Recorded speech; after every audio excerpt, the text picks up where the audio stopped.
एक बार एक धनवान परंतु कृपण व्यक्ति था। यद्यपि उसने खेती करने हेतु बनिहारों को नियुक्त कर रखा था और बनिहार पूरे वर्ष उसके साथ रहते थे, कभी भी बाहर नहीं जाते थे। लेकिन एक बार वे वर्ष के मध्य में ही कार्य छोड़कर भाग गए।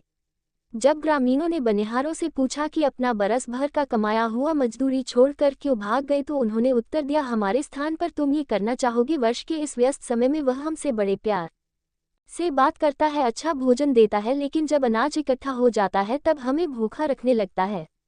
इस वर्ष सितंबर माह से हम लोगों के पास खाने के लिए कुछ नहीं है। ग्रामीणों ने कहा, यह अच्छा कारण है। एक जन झिड़की सुन लेगा, लेकिन भूखे कैसे रह सकता है। हम सभी अपना पेट भरने के लिए ही कार्य करते हैं। बुभुक्षा सबसे निकृष्ट व्याधि है। कंजूसी का वृतांत बनिहारों ने पड़ोस में और आसपास सभी ओर फैला दिया कि वहां बेगार करना पड़ता है, इसलिए उसे आसपास से कोई बनिहार नहीं मिल सका। और जब वह दूर से बनिहार को लाया और तो पूर्व के बनिहारों से उसकी प्रवृत्ति का बखान सुनते ही भाग गए। लोगों ने उसकी कृपणता के कारण रोज की दिहाड़ी पर कार्य करने और मजदूरी जो कि सामान्य से अधिक था की मांग की, अन्यथा कार्य करने से मना कर दिया। एक नौजवान जिसका नाम कोरा था, उसने ये सब सुना और कहा, यदि मैं उस आदमी का बनिहार होता तो मैं वहां से नहीं भागता। मैं उससे अच्छा वेतन प्राप्त करता। उससे पूछो, यदि वह बनिहार चाहता है और हाँ कहता है तो मुझे उसके पास ले चलो। वह व्यक्ति जिससे कोरा ने यह बातचीत किया था, उसने उस कृपण को सूचित किया कि कोरा कार्य हेतु स्वयं की नियुक्ति की अभिलाषा रखता है। इस प्रकार कोरा को लाया गया और प्रथम तो उन्होंने हड़िया पिया और उसके बाद बातचीत आरंभ किया। और कंजूस ने कोरा से पूछा, तुम पूरे वर्ष कार्य करोगे, बीच में पलायन तो नहीं करोगे? कोरा ने कहा, यदि मजदूरी संतोषप्रद मिलेगा तो वह ठहरा रहेगा। मालिक ने कहा, जब मैं तुम्हारा कार्य देख लूंगा तो तुम्हारा मजदूरी निश्चित कर दूंगा। यदि तुम कार्यकुशल हुए तो मैं तुम्हें 12 कार चावल दूंगा, और यदि तुम औसत दर्जे के श्रमिक हुए तो 9 या 10 कार चावल और कपड़ा अलग से दूंगा। तुम्हारी मांग क्या है? कोरा ने कहा, अच्छा मेरी बात सुनो। मैंने सुना है कि तुम्हारे नौकर वर्ष के मध्य में इसलिए भाग गए कि तुम उनको खाने के लिए समुचित भोजन नहीं देते थे। मैं तुमसे न के बराबर मजदूरी लूंगा। तुम मुझे साल में एक बार एक धान का दाना देना और मैं उसकी बुनाई करूंगा, और इस प्रकार मुझे जो भी बीज मिलेगा उसके बुनाई हेतु तुमको मुझे एक नीचे की भूमि दोगे, और मुझे एक दाना मकई दोगे। मैं इसे भी बीज के लिए बुनाई करूंगा, और मुझे ऊंची भूमि दोगे जिसमें मैं इन मकई के बीजों की बुनाई करूंगा। और मुझे रीति के अनुकूल कपड़ों की समुचित मात्रा प्रदान करोगे, और भोजन के लिए मुझे एक पत्ता भर करके प्रत्येक दिन 3 बार भात देना। मैं मात्र इतना ही चाहता हूँ, एक पत्ता में कुछ जाया नहीं होगा। तुम्हें कई पत्तों को एक साथ सीकर एक थाल बनाने की आवश्यकता नहीं है। मैं कोई और दूसरा मदद नहीं लूंगा, लेकिन यदि तुम पत्ता पूरी तरह भरकर नहीं दोगे तो मुझे तुमको गालियां देने का अधिकार होगा, और यदि मैं तुम्हारा दिया हुआ कार्य समुचित ढंग से नहीं करूं तो तुम मुझे गालियां दो, मेरी पिटाई भी कर सकते हो। यदि मैं कठिन परिश्रम के भय से भाग जाऊं तो तुम मेरा दाहिने हाथ की छोटी उंगली काट डालना, और यदि तुम मुझे मेरी मजदूरी नहीं दोगे तो हम दोनों ही इस शर्त पर सहमत हैं, इसलिए मुझे भी यह अधिकार होगा कि मैं तुम्हारे हाथ की छोटी उंगली को काट लूं। तुम्हारा मेरे इस प्रस्ताव के ऊपर क्या कहना है? अपने मित्रों से सलाह कर लो और मुझे जवाब दो। तब कंजूस बोला, मैं तुमको इन शर्तों पर नियुक्त करता हूं, और यदि मैं तुम्हें अकारण ही निकाल दूं तो तुम मेरी छोटी उंगली काट सकते हो।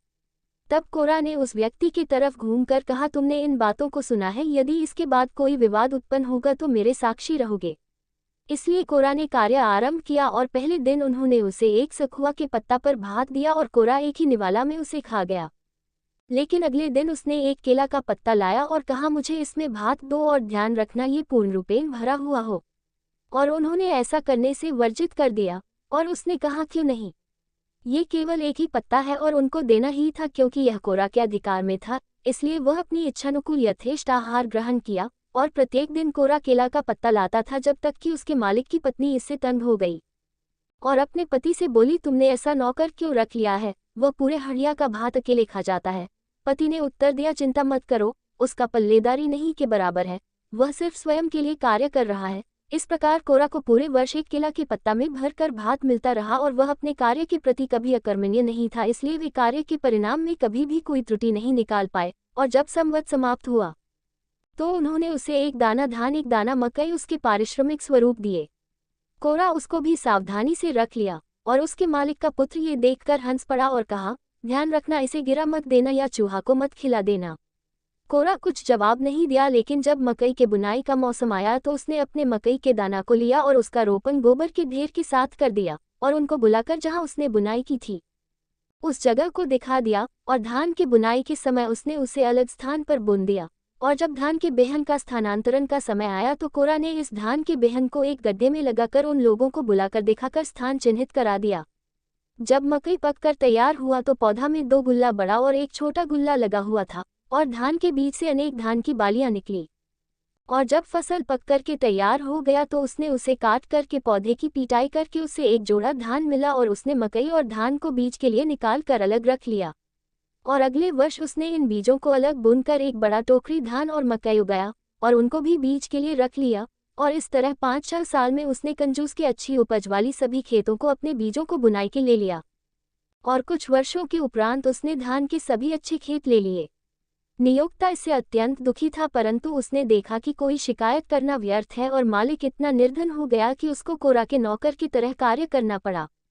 अंततः कृपन ने गांव के प्रमुख लोगों को बुलाया और उनके सामने रोने लगा, और उनको इस पर दया आए और उन्होंने उसके लिए मध्यस्थता करने का प्रयास किया। लेकिन कोरा ने कहा, मैंने नहीं, ईश्वर ने उसे दंड दिया है।